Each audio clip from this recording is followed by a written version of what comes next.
Forensics finally released this.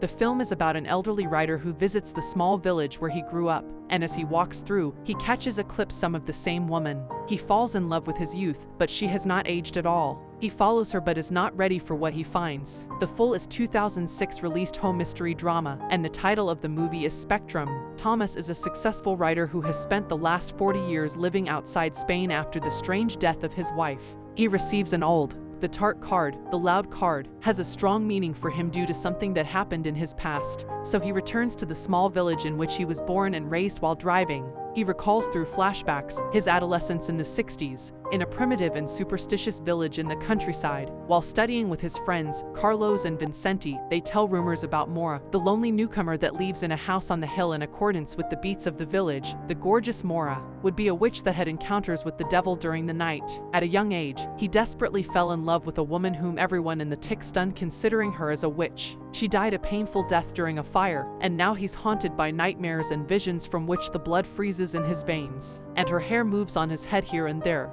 He sees the ghost of a woman. Overwhelmed by the suspicions, he decides to go to the place where his beloved house once stood. They decide to snow. Mora and Thomas stumble on a roof, fall, and faint when he wakes. He's in Mora's bed and the woman treated his angled and washed his clothes. He returns to her house and has an affair with her and becomes obsessed with Mora. His crush becomes an obsession, which associates with his jealousy and ignorance of the locals, which leads to her, a fire tragedy. The heartbreaking story is at a very slow pace, disclosing a powerful drama. Often the man is haunted by the remorse of his actions in his adolescence. There is no horror in the story, only a psychological drama in the head of an elderly man triggered after the suicide of his wife. This movie is a movie about obsession, but with a slight supernatural twist. This is all about this movie review. If you like our videos, please do like, share, and subscribe. Thank you.